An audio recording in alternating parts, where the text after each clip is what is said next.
Okay, you're all very welcome to the Perspectives on Academic Freedom Conference. I'm Rowena Pecanino, the Dean of the Faculty of Social Sciences, who on behalf of my colleagues, Dr. Bernard Mann, Dean of the Faculty of Science and Engineering, and Dr. Thomas O'Connor, Dean of the Faculty of Arts, Celtic Studies, and Philosophy, will chair our conference today. This conference is the continuation of a process begun in the spring of this year when the faculties of the National University of Ireland, Maynooth, feeling that academic freedom was under threat because of general misunderstandings and misperceptions of what it is and what it protects, endeavored to define academic freedom and to show why it is essential. In the resulting statement contained in your conference program, the faculty sought to establish that academic freedom protects not only academics when they challenge received wisdom and interrupt the consensus of the powerful, but also ensures a free society in tranquil as well as difficult times. Today, we seek to improve further the understanding of academic freedom by those in the academy and those in society at large, and to show that the preservation and promotion of academic freedom can help to protect essential freedoms and achieve the common good. Further information on academic freedom and on our speakers' work thereon can be found at the back of the room, provided by Helen Fallon of the library, and in a special exhibition in the library organized by Susan Durek. I urge you to visit that at your leisure. The structure of the conference is as follows. We begin and end with talks by two individuals who have conducted significant research in the area of academic freedom. Sandwiched in between will be two panel discussions on the societal benefits of academic freedom and the university's role in protecting and promoting academic freedom. After each talk or panel discussion, there will be ample time for substantial audience participation via a question and answer period. There will also be a coffee break halfway through the proceedings. Our first speaker this afternoon is Dr. Terence Karran of the University of Lincoln, whose research focuses on the principle and practice of academic freedom and the protection of academic freedom in the US, the EU, and Latin America.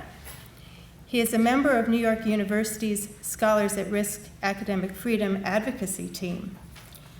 Dr. Karran will speak to us today on academic freedom, extravagant luxury, or essential liberty. Dr. Karran.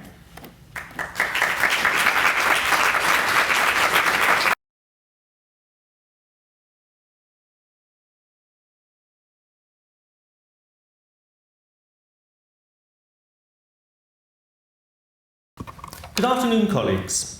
I should like to start by thanking Rowena and her colleagues for inviting me here for what I hope will be a very interesting and stimulating conference. However, unusually perhaps, my first slide has nothing to do with academic freedom whatsoever. But it is relevant to this, and indeed, every presentation you have ever seen. Here we can see Satan interviewing a demon for a prospective job in hell. And Satan is saying to the demon, I need someone well-versed in the art of torture. Do you know PowerPoint? Now, there are 2 points to be made here. The first one is that last month, I gave an oral presentation at the Scholars at Risk Network at New York University. At the end of the session, people clapped politely. However, one lady from the audience came up and said to me, it was a shame that I couldn't get the PowerPoint to work. When I told her there was no PowerPoint, she was visibly shocked. Nowadays, it seems, everyone expects that you will provide a PowerPoint. The second point is that academic freedom is a very important topic, as I hope to show you, but it does not lend itself easily to the use of pictures, graphs, and pie charts. Moreover, in order to compress a lot of information on a very complex issue into a very small time slot, I have got many slides, but please do not try to make notes. I will make the presentation freely available after the conference. I have timed this presentation, and assuming the technology works, it should run to time, for just under an hour, to allow time for questions at the end. This shows, in essence, the way in which my presentation will run. Now, I apologise to colleagues such as Mike Jennings, the General Secretary of IFUT, who has some knowledge of academic freedom, and others. But I think, compared with the rest of the audience, you are indeed in a minority. Finkin and Post's recent book, For the Common Good, Principles of Academic Freedom, indicated, and I quote, "Academic freedom has become a hortatory ideal without conceptual clarity or precision," unquote. Similarly, Robert O'Neill has described academic freedom as a curious concept, not easily defined and poorly understood. Consequently, it seems, although no one will argue against academic freedom, everyone will argue about it. By dint of being academics, university teaching staff obviously know all about academic freedom. Just as in the same way, parents who have all been to school are clearly experts on education and know what is best for their children. Development in every profession, except of course their own.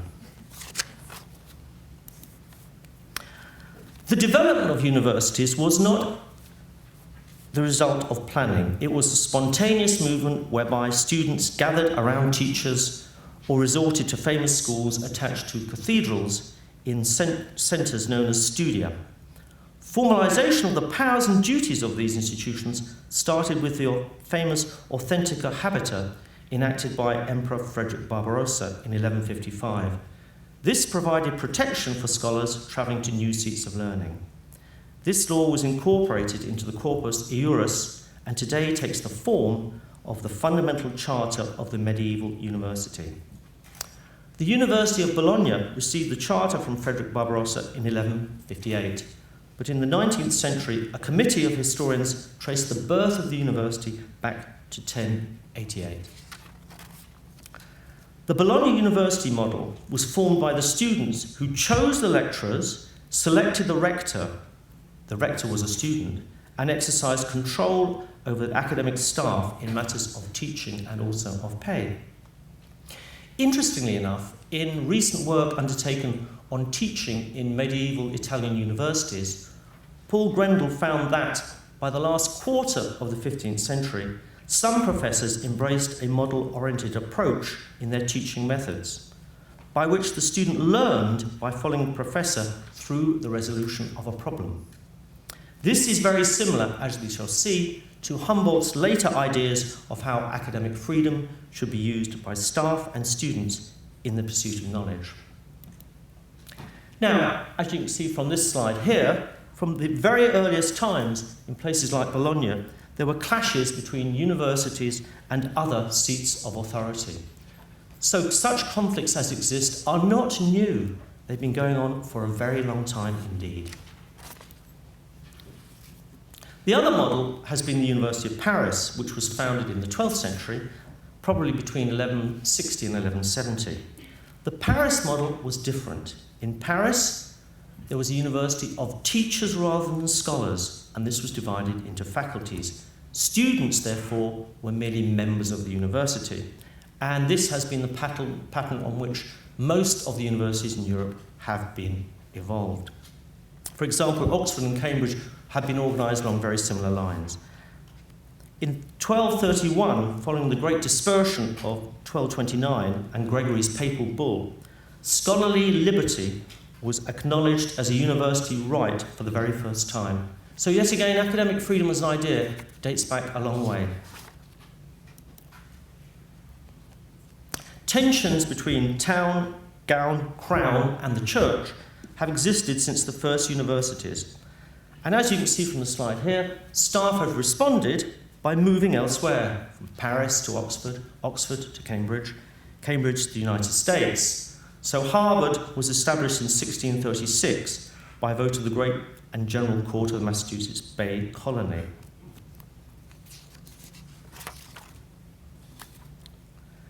The philosopher Giordano Bruno spoke of the ideal of philosophic freedom as early as 1588. However, academic freedom in its modern sense was not formally recognised within universities at this time.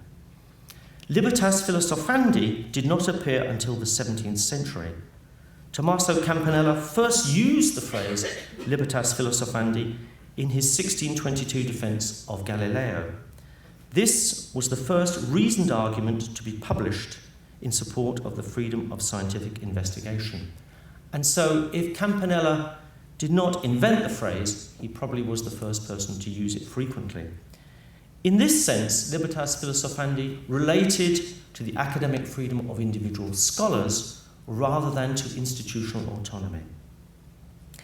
Bruno's philosophical writings ultimately led him to be tried for heresy, and unlike other scholars of the time, Bruno refused to recant. This is Bruno's last statement to the ecclesiastical court. Now, in 1600, the Catholic Church had good reason to be worried about what was happening, in that it was under some degree of pressure through the growth of Protestantism and also being menaced by the Ottoman Turks. The Pope at that time, Clement VIII, decided to use the Jubilee of 1600 for basic displays of power, relying on help from civic authorities. And so, in a series of spectacular public executions, he gave dramatic proof of his devotion to the principles of the Church. One of the problems was Bruno was possessed of a singular intellect and was a formidable opponent in debate.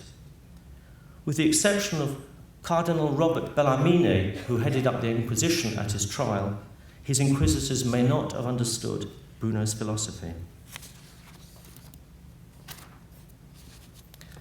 This shows the 2 points on which Bruno's conviction hung.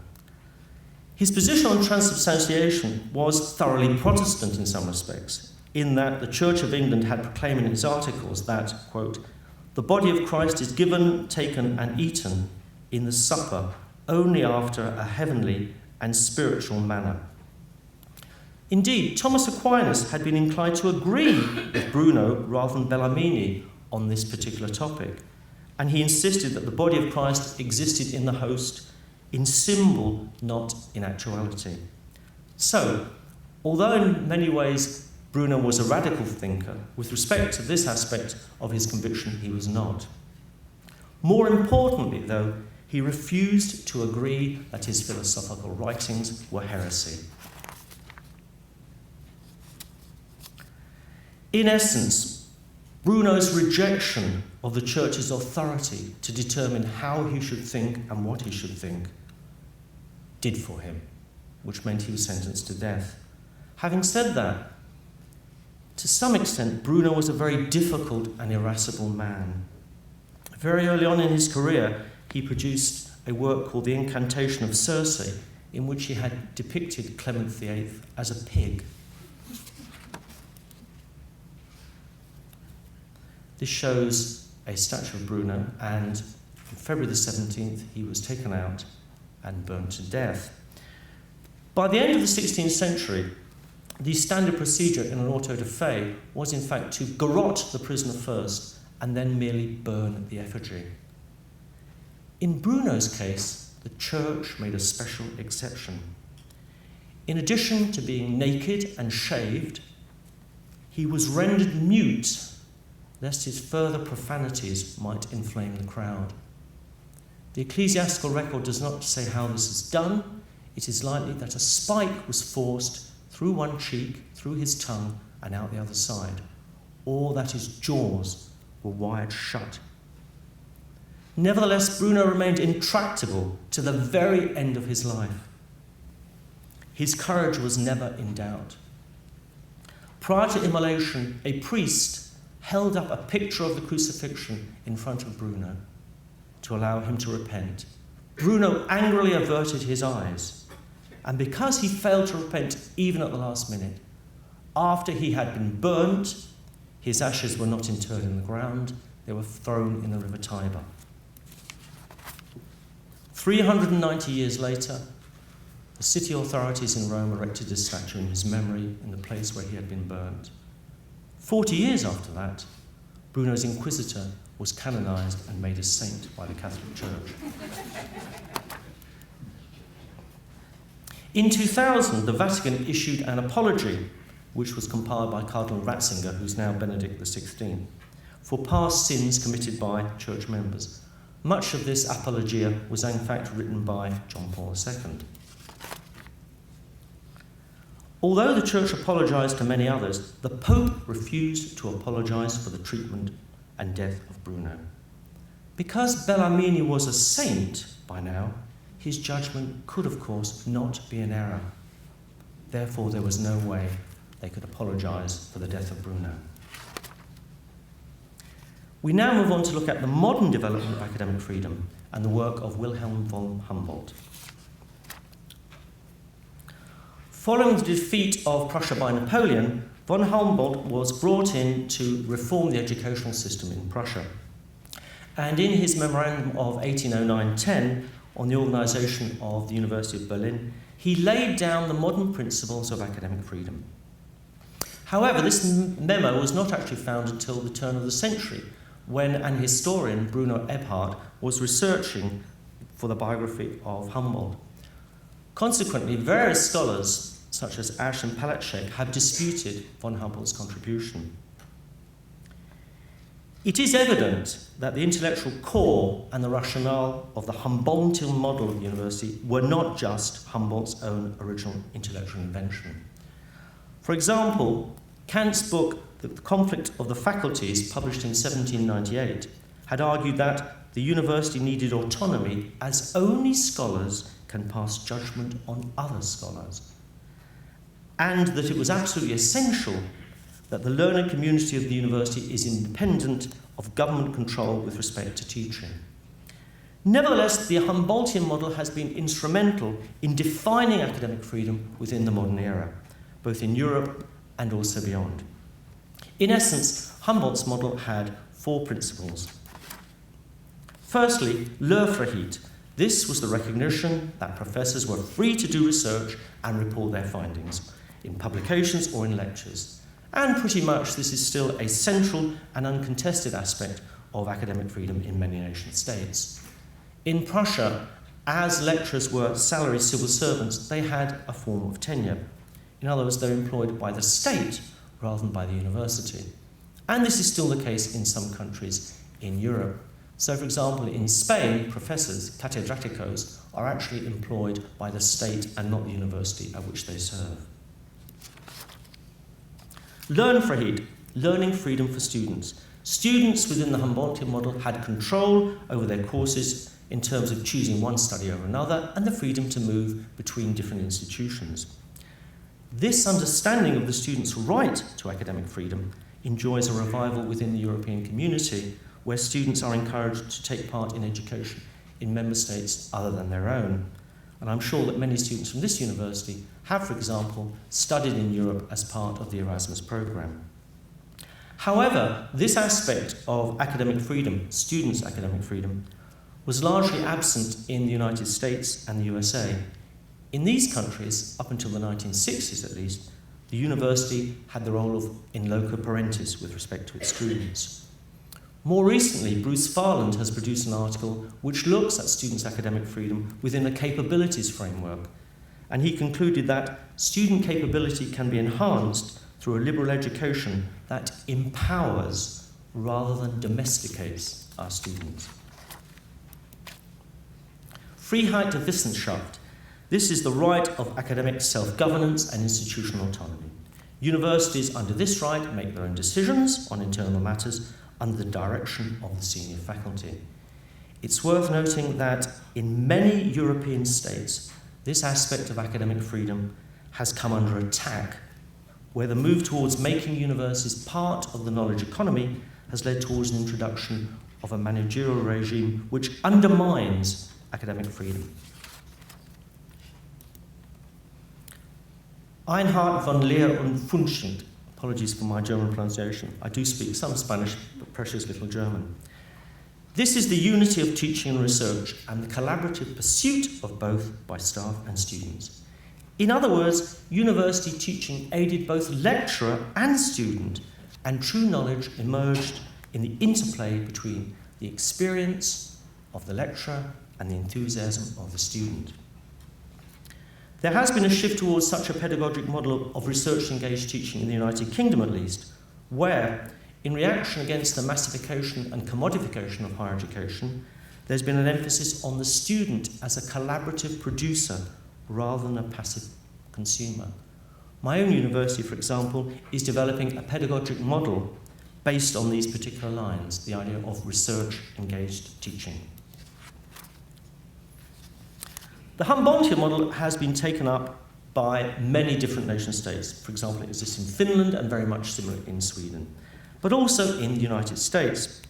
As you can see from the slide here, in 1876, the Johns Hopkins University was founded as the first university offering graduate education on the German model in the United States. Its founding president was Daniel Coit-Gilman. He himself had studied at the University of Berlin, and he recruited a quarter of the original staff of Johns Hopkins from people who had been awarded degrees at German universities. And because of this, Johns Hopkins actually became known as Göttingen on Baltimore. So, having examined the history and development of academic freedom, I will now examine why we need a definition of this tricky concept. As can be seen from the slide, academic freedom is often mentioned in supranational agreements and constitutions of nation states.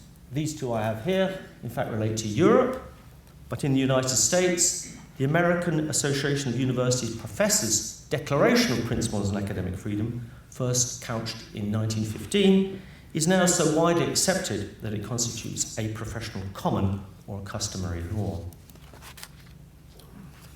Within Europe, academic freedom is mentioned in the national constitutions of about half the nation states of the EU. However, those nations which do not have academic freedom in the constitution often have a separate university or higher education law which specifies academic freedom. For example, in Finland they have university law, here also in Ireland you have university law.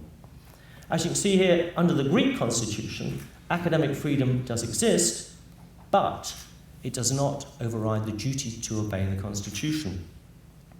Now, as it happens, the Greek constitution indicates that you are not allowed to reveal information about the Greek military strength. So, were you to write an academic article on, shall we say, the naval strength of Greece, this law would not protect you, because in essence, you are going against the constitution.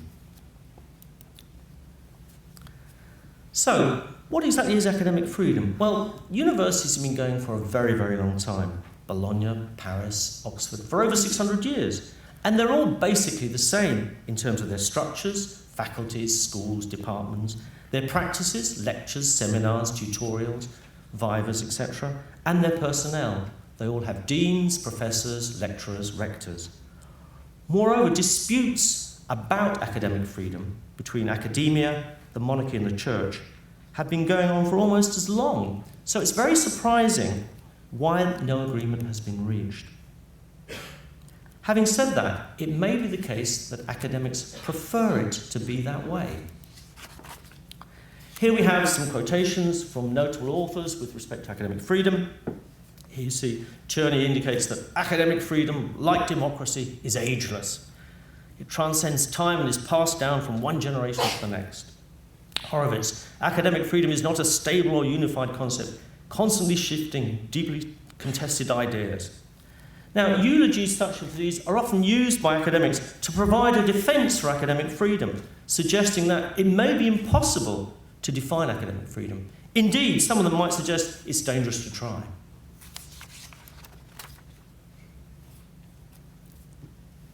The quotation by Schmidt, I think, is very important. Not defining academic freedom allowed academics to be very vociferous about any complaints whatsoever, on the grounds that their academic freedom was being attacked. So they could say to administrators, you can't do that, you're attacking my academic freedom, without actually specifying what academic freedom was. The quotation by Rabin underneath, I think, is instructive. He was the legal counsel for the American Association of University Professors, and he reported he often had to deal with ludicrous statements like this. So a professor claimed that university, by limiting his non-university income to $100,000, was in essence stopping his academic freedom, which is clearly ridiculous. The point about academic freedom being a liberty defined by the absence of constraints has been most important in the United States of America, where academic freedom is protected derivatively rather than directly under the First Amendment of the Constitution, which protects freedom of speech, although this is only relevant in public universities. In private universities, it does not hold. Hence, as Peter Byrne, a well-known scholar of academic freedom, has indicated, lacking definition or guiding principle, the doctrine of academic freedom floats in law, picking up decisions as a hull does barnacles. There's a further question with respect to actually defining academic freedom in relation to Isaiah Berlin's distinction between negative freedom, i.e. the absence of constraints, and positive freedom, in other words, the freedom and the ability to act and to be one's own master, with the suggestion that academic freedom has moved from positive to negative in recent years. The principles enshrined in the AAUP Declaration are a very good starting point when looking at a definition because they are very succinct and coherent. And here you can see two of the principal statements. Academic freedom relates to the freedom to create new knowledge by undertaking research, publishing the results, and then disseminating this knowledge to students, but also into the public academic arena. But with the caveat of not introducing into your teaching information that has no bearing on the subject.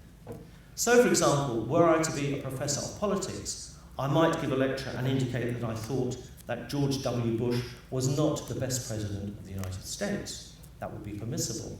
If, however, I was a professor of chemistry and I got up and I said, right, before the lecture starts, I want to have a vote. Who thinks George Bush was the worst president on record? That would not be covered by academic freedom. Here we have another quotation from two eminent scholars in this area, Finken and Post, about academic freedom itself. They extend academic freedom beyond the classroom, as you can see. However, academic freedom for extramural speech is very much a disputed territory. For example, there are people like Dennis Hayes, with whom I shared a platform at Oxford at a conference, who's the ex-president of the University and College Union, and also he's the president of a group called Academics for Academic Freedom.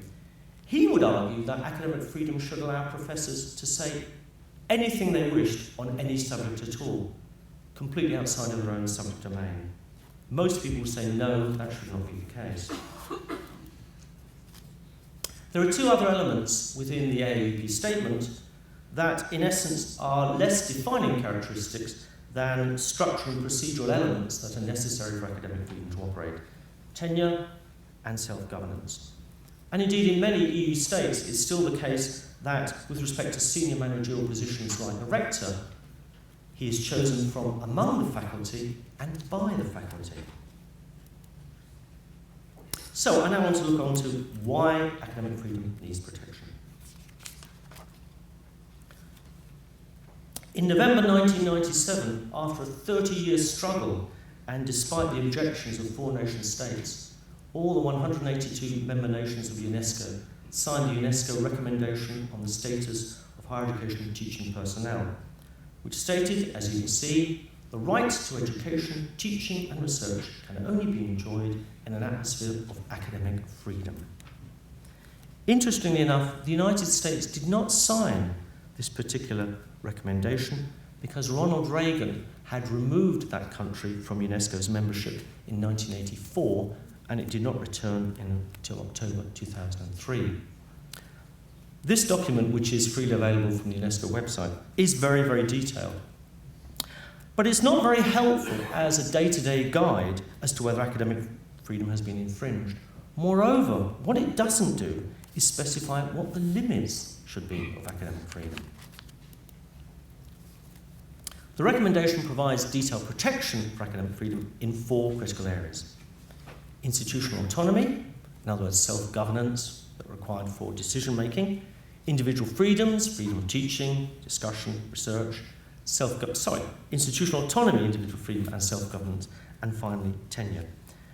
There is in fact a joint international labour organisation, UNESCO, committee of experts on the application of the recommendation concerning teaching personnel, known as CERT for short, which is responsible for assessing complaints against national governments with respect to alleged breaches of this particular recommendation.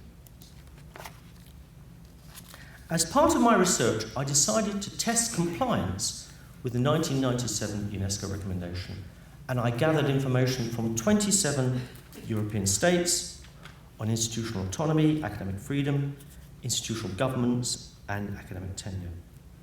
This was very difficult. There were problems with the data gathering, but also with UNESCO definition. And I ended up looking at the legislation one by one and determining whether each nation was in compliance, qualified compliance, or non-compliance with the UNESCO recommendation, as the following slide shows. I'm sorry, the quality is not that good. As you can see on the left, Estonia complies with the UNESCO recommendation on autonomy. This is information taken directly from legal documents. The Czech Republic complies with respect to academic freedom in the Constitution. Latvia complies with the requirement for academic governance, and Poland complies with the requirement for academic tenure. In some countries, this was not particularly difficult. The legislation is unequivocal. So, for example, in Greece, tenure for professors is actually written into the constitution of the country. So there is absolute compliance with the 1997 recommendation. In many other states, however, such as Spain, tenure is only granted following some form of competition, and even then it is subject to periodic review and can be revoked. Hence, such nations can be said to be in qualified compliance. In the UK, however, tenure just does not exist, so the UK is not compliant. In addition, there are certain difficulties with respect to the recommendation itself. Sometimes it lacks clarity. For example, it states that the nature of institutional autonomy may vary according to the type of establishment involved, but fails to specify what is required for compliance. Paragraph 46 states on tenure, security of employment and profession, including tenure or its functional equivalent, where applicable, should be safeguarded, but it does not specify what the functional equivalent is. So for each of these different parameters, I assessed as to whether the different nation states were in complete compliance, qualified compliance, or non-compliance. And this shows the results for the first statement with respect to autonomy.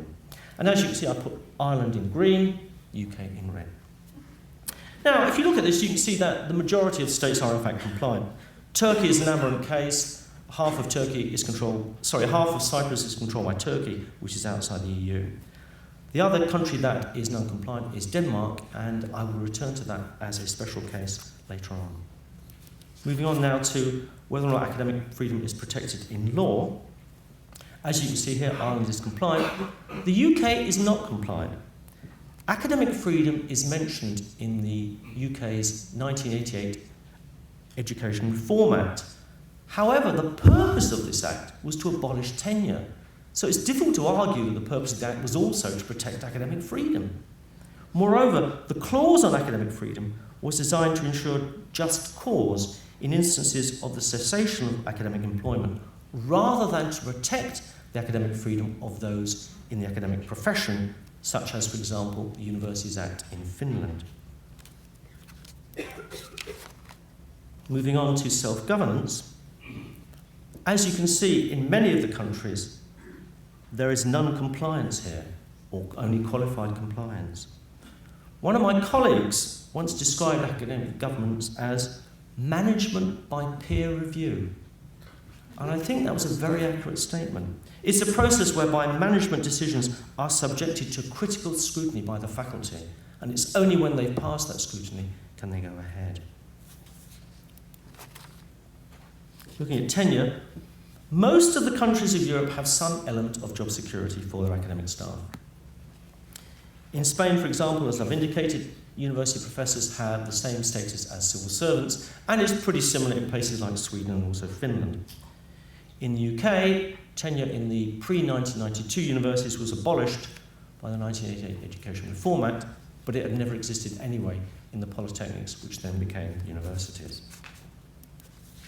So, here we show all those at the high end of compliance.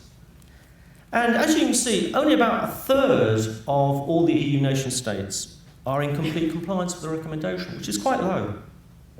It is notable that many of these countries which are in complete compliance have, until relatively recently at least, been under totalitarian control. So, for example, Hungary, Poland, even Spain. These nations have only recently rewritten their constitutions and also their higher education laws, and they've taken the opportunity to rewrite the constitution and these laws to make sure that academic freedom is protected, because their experiences of undemocratic law and rule have led them to better appreciate the benefits of academic freedom, not only to higher education, but also to society at large. At the other end, we have low compliance. And as you can see, the UK is at the bottom.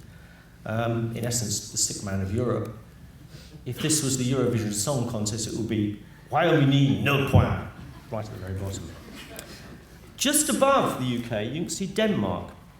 Now, my research, unusually, was reported in the Danish press. This led the Education Minister, Helge Sanger, to be asked some very difficult questions in the Danish Parliament about the state of academic freedom in Denmark. Consequently, in 2008, the Danish Universities Lecturers Professional Association put a case before the joint ILO-UNESCO CERT on the grounds that the 2003 Universities Act in Denmark did not comply with the 1997 recommendation. I helped them write parts of this. And interestingly enough, the CERT decided that it was not in favour of the DM stance. But, following from this, an external evaluation of the Act was set up in 2009 by the existing government. This external evaluation found that indeed the Act was repressive and acted to dampen academic freedom, more particularly with respect to research. And so, quite recently, following the general election in Denmark and a new government, a new Universities Act was passed which finally gave direct protection to academic freedom. And I think this is the only example, unfortunately, of my research having anything like an impact on legislation. So the summary table shows that only about a third of the EU states are in full compliance. However, having said that, the majority of them are in either complete or qualified compliance with the majority of the elements of the recommendation. Some of the reasons for low compliance must lie with the legal status of UNESCO itself and the content of the recommendation. The Constitution of UNESCO established their competence with respect to human rights, but the organisation is prohibited from intervening in matters which are essentially within the domestic jurisdiction of member states. This provision most assuredly sets limits to the organisation's action in this sphere. In essence, nations may ignore certain elements of the recommendation. For example, they may ignore elements on tenure and salaries, on the grounds that such matters relate to domestic jurisdiction or indeed national economic policy. I believe this has some resonance with recent changes in academic salaries in Ireland. UNESCO recommendations have lower legal status than conventions, given that the adoption of an international convention requires a 2/3 majority at the UNESCO General Conference, but recommendations just require a simple majority. Moreover, the conventions are binding contracts, but recommendations are not. And although signatories are invited and indeed pledge to comply with the recommendations, they do not have to. There's no compulsion. Having said that, although lacking the status of a legal treaty and the authority of hard law, compliance with the recommendation is subject to scrutiny through the committee as I described. The problem with the committee is that it only meets every 3 years, and when it does, it only meets for 5 days. In the final part of my presentation, I will ask why it is that academic freedom is important. Clearly, academic freedom is important to academics. I've mentioned here Bertrand Russell at the bottom. Russell spent 2 years producing his book, Principia Mathematica. A lot of effort, a lot of work. But the development of the digital computer would have been impossible without this research. In fact, Russell was removed from his academic post twice during his career. Once for his opposition to the First World War, and second, in New York, because of his views on marriage. His son, Conrad Russell, himself was an academic who has written on academic freedom. And assessing what happened to his father, Russell said, "If this fate can happen twice to a scholar of this standing, it can happen to lesser men and women also." If we look at DNA, both Crick and Watson were told by Sir Lawrence Bragg, their boss, and himself a Nobel laureate, to stop their work on the structure of DNA. But they had academic freedom. And they continued with the research, and finally they were awarded the Nobel Prize in 1962. Unravelling the structure of the double helix has had a huge impact, not only on medicine, but on other fields as well. In essence, it's had an impact across the whole of society.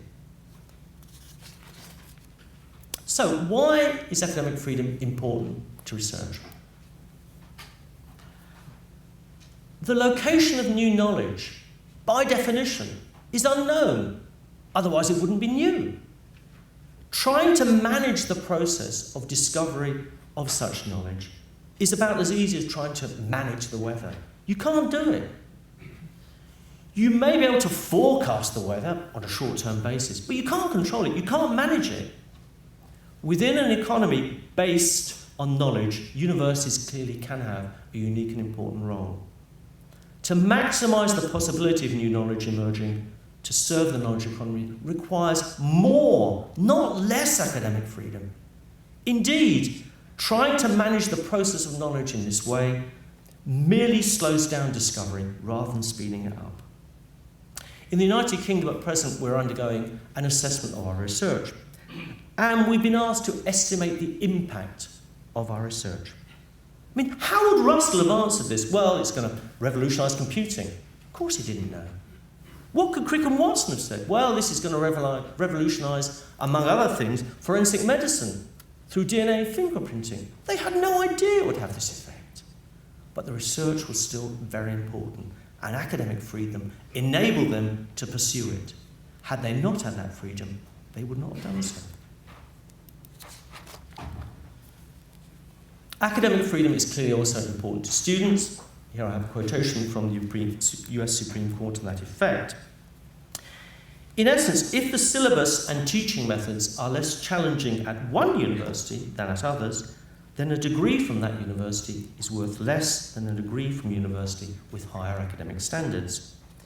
If university students wish to remain competitive in an increasingly international job market, their best interests are served by ensuring that there are uniformly high standards in university education.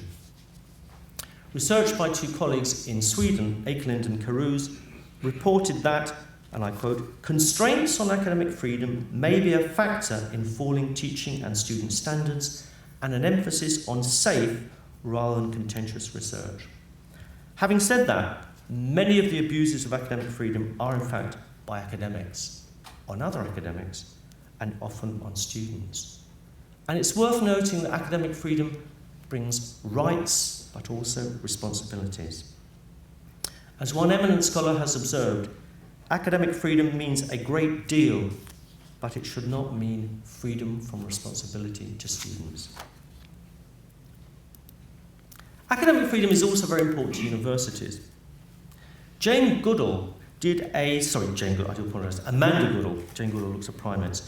Jane Goodall did a study called Socrates in the Boardroom, which looked at the top-ranked 100 universities and examined the research credentials of the people who led them in terms of citations, Nobel Prizes, etc. Her research showed the most highly ranked university have leaders who are most highly cited. Internationally active researchers lead the world's top university, on average, the higher university is in the global ranking, the more highly cited is that institution's president. My own recent research on this, as yet unpublished, has provided empirical support for this view. I undertook an analysis of academic freedom in the USA using the AAUP statement and using the same framework I used in Europe. In other words, looking at compliance, qualified compliance, and non-compliance. And I looked at the largest and most research-active universities in each of the 50 states and the District of Columbia. I chose the largest and most research-active public university and the largest and most research-active private university. And I examined them to see to what extent they complied with the AAUP statement, because I wanted to see to what extent they were similar to or different from the situation in Europe. However, purely by chance, I noted with respect to the Times Higher Education World Rankings of universities that many of the universities in my sample that protected academic freedom were in the top 200 universities. Consequently, it was possible to compare whether universities who have a high level of compliance also are among the best universities in the world as ranked by the THE. This shows the result with respect to the statement on teaching. And what this shows us is that within my sample of universities in the USA, those in the top 200 were much more likely to comply with the AAUP statement on academic freedom for teaching. I've indicated here there were 38 of them in the top 200, of which 20 were public universities and 18 were private, the likes of Harvard, Yale, etc. I undertook a chi-squared test, and as you can see, this is significant at the 2% level, highly significant. This table summarises the results for all the elements of the AAUP statement, and in every instance, top-ranked universities were much more likely to comply with AAUP statements on academic freedom than their counterparts who were not included in the top 200. Now, clearly, the relationship that has occurred here needs some explanation, which I haven't yet undertaken. But it's very likely there's some kind of virtuous circle operating here, whereby universities like Harvard offer a high level of academic freedom to people who may come and work there. These people come and work there, and they produce research of the highest quality and get things like Nobel Prizes. And I think what this actually tells us is that when the intellectual curiosity inherent in academic freedom is sacrificed for the institutional conformity required by administrative functionaries, then academic mediocrity rather than merit is the more likely outcome. Clearly, academic freedom is also very important to society. Indeed, in New Zealand, this is actually enshrined in law. The 1990 Education Amendment Act specifies that universities have the role of the critic and conscience of society. And in this sense, academic freedom enables university staff to provide expert criticism of governments and corporations, ensuring they are accountable for their actions and thereby strengthening democracy throughout society. A previous president of the AAUP, the economist Fritz Matschlup, has observed, academic freedom is a right of the people, not a privilege of the few. I have a very young son, he's 6, and he asked me where I was going away because I went away to New York last month. And I told him what I was going to do. And he said, is academic freedom really, really important? Because this is what 6-year-olds need to know. Really, really? And it got me thinking, well, is it really, really important? And if so, why is it really, really important? And I think the reason it's important is that all the other animals on this planet are accepting of and have to adapt to their surroundings. Human beings are different. They have the intellectual power and the critical imagination which enables them to ask, why are things as they are when they could be different? Or, like Galileo, why is it believed that the sun revolves around the earth? It could be otherwise. And in that sense, the ability and the liberty to think for oneself and express one's views is a defining characteristic of what makes us human. So those who seek to deprive of these liberties, in essence, are negating our humanity and rendering us less than human. The philosopher and Nobel Peace Laureate Albert Schweitzer observed that, and I quote, "Example is not the main thing influencing others. It is the only thing." And following on from that statement, I would pose the question to you all. If we, as academics, allow our liberties to be eroded so readily, what example are we passing on to those whom we teach? To allow apathy to undermine one's own liberties is unconscionable.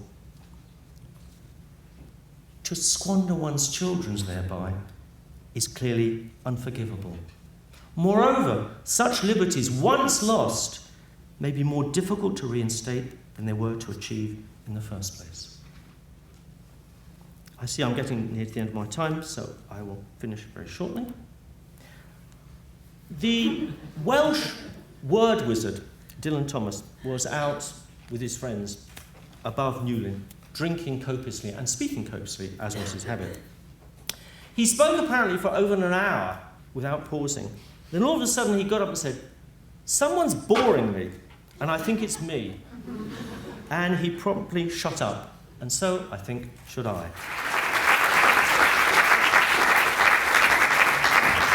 Would you be able to comment a little bit more on the case of Ireland in your study of compliance?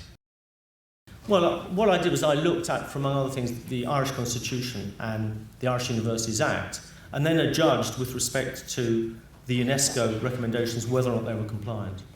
And more usually they were. I mean, I think Ireland is pretty well situated when compared with the UK, for example, where things have got ever worse. We don't have tenure. That was removed from us. All our research is now assessed. With respect to our teaching, we have QAA visits that come in and tell us what we're doing wrong. In essence, our level of doing what we need to do, our academic freedom, has slowly but surely been eroded. And it's now reached the stage where I don't think it will be possible to get it back. And that's really what you should make sure does not happen here. You have an act that protects academic freedom. You need to start getting up and saying, look, you should not do this. And I mentioned the Danish situation to give some idea that you can change things.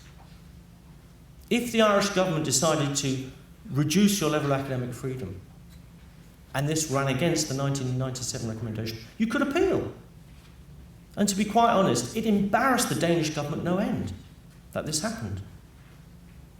And as a result of that, the evaluation took place and the law was changed. So it can be altered. The problem is that most academics, for reasons I do not understand, are in essence supine. Having said that, there are costs and penalties associated with protecting academic freedom. I have published on academic freedom and some of my articles have appeared in the national press. I rarely, if ever, get a note from my Vice-Chancellor congratulating me on this. Whereas my other colleagues have a paragraph in the Times Higher and get a very nice email. It is difficult, but unless you protect this, it will go and you'll never get it back. The other point I was trying to make about academic freedom for research is that it's important for research. If they slow you up, there'll be less knowledge discovered. Oh. Well, we have some over here for a part. So you're Thank you very much. I enjoyed your presentation very much, Terence. I'm Mike Jennings from the Irish Federation of University Teachers, and I think that I want to congratulate the organisers as well. It's an extremely important topic. The question I wanted to ask is, it seems to me that one of the greatest threats to academic freedom is the insecurity of academics themselves, and trying to persuade their funders of their relevance. And we constantly hear about the connection between academic freedom and job creation and the economy and so on, and this sense of justification of the academy. That makes me believe, and my question would be whether you have any research which confirms this one or the other, that at a time such as we're going through in Ireland at the moment, or at least arguably the entire economies of recession and financial hardship, is there evidence that that is a time when academic freedom is more likely to shrink, and as a response, as it were, to academics trying to justify their existence more by short-term benefits rather than the pursuit of curiosity for curiosity's sake, asking questions that people realise that questions exist? Well, I haven't seen any empirical evidence for that, looking at economic circumstances as against academic freedom. Having said that, in places like Nazi Germany, when there was rapid inflation all worse than Hitler came to power, academics often got it in the neck for that. And in Eastern European states, in the likes of Finland, which was in essence under the thrall of the Soviet Union, the Finnish government would never criticise the Soviet Union. They relied on academics to do that for them, exercising academic freedom. So I think it is important. I think you need to make sure that the government understands why it's important. Not just for academics, that's the point. It is important for academics to do their job, but it's also important to wider society. It's important to the creation of knowledge, which has a huge economic impact in the longer term. Let's just suppose that DNA had actually been discovered here in Ireland and everything had been patented. A great deal of money would have been made from that, a large number of jobs would have been created. So it is very important. I would also argue that it's important in terms of, I suppose, a nation's cultural identity with respect to freedoms and allowing freedoms. In some senses, universities are paragons of the intellectual achievements of nation states, and for that reason they're worth protecting as well.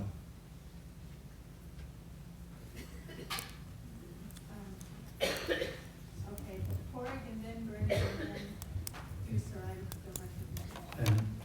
We have university academic freedom in law in Ireland, and much of the homework for that was done on this campus.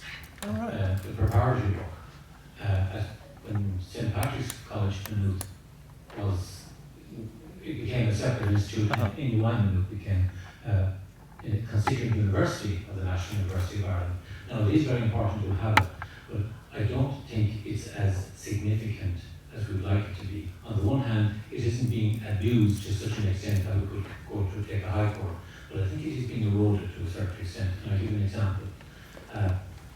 If I am a researcher, I don't have to fear the clergy like Galileo or Bruno would have to, but I may have to fear those who control funding and who may punish me in other ways by withdrawing funding. Now, there has been research done on this by Leotard, by others, to say there's a different kind of tyranny, and it can be more subtle one. And the young researchers learn maybe the supine nature of the politician, academics you talked about there. Maybe there's some reasons for that. Frankly, in my own case, I don't give a damn. I really don't. Well, I'd like to hear people saying that more often. Well, no, it's easy for me to say that because I am a senior lecturer and I'm not interested in things like promotion and that. And I would like the university authorities here. I would really like them to celebrate them, and I think they may still. But a few years ago, I had to fight to get an article published in the Irish Times. Fight on academic freedom, which quoted von Humboldt. Right. I was criticised by that by colleagues within this university, and a former president of this university, namely Professor John Booth, told me the issue was elsewhere. Okay, well, About the knowledge economy. you've now joined a unique and prestigious club. You and I both. I think you're right in one sense that there's sometimes a mismatch between the protection in law and, in essence, departmental culture. And what I'm actually in the process of doing is applying for a grant from the EU to get someone from Germany to come and actually study that. So we'll be sending questionnaires around to academic staff to ask them to what extent they feel they are protected in law, and ask them really whether or not they feel academic freedom has been eroded like that. I think it's important to do that as well. Yes, but it's also important, I think, for all of us ourselves, when we have a law like that, to have some more fearless passion. Yeah, you need to get up and say, look, this is important, not just to me, but to everyone.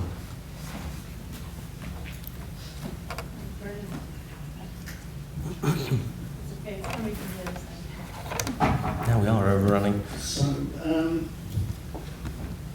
that's an important background actually was, I changed my question in light of that. So, I'd like you to comment on the dilemmas faced by scientists and engineers. Because we saw a century of abuse of science and engineering in many ways, both through academic freedom and through state intervention on both sides. So how is the performance of science and engineering, which can be both beneficial and detrimental, how do we safeguard freedom and yet set the limits of constraints, and how do we make sure that those constraints aren't actually an abuse of science? So where is it done well, or is it done well anywhere? Well, I think that's a very good point. And one of the things that I've had a problem with academic freedom is, what should the limits of academic freedom be? There's a very famous case of someone who looked into, for example, paedophilia, to see as to whether it actually did harm people. Well, should we do research on this? Yeah, it's a very difficult area, I think. In the United States, as you will know, George Bush stopped stem cell research. In the UK, most of the scientists threw up their hands and said yes, because the US was now going to be years behind them. I have a brother who works in the industry. It is very difficult to determine that. The other problem is that some knowledge, you might not think it will have an impact, either positive or negative, when you get it, but years down the line it may do. So it is very, very difficult. I think all you can do is indicate that you should not, in essence, harm other people, both physically, and mentally, and in other ways, when you undertake research. In that sense, defining these ethics becomes very important with respect to suggesting what academic freedom should do.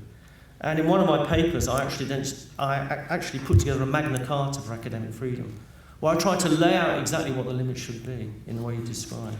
But it is very, very difficult indeed.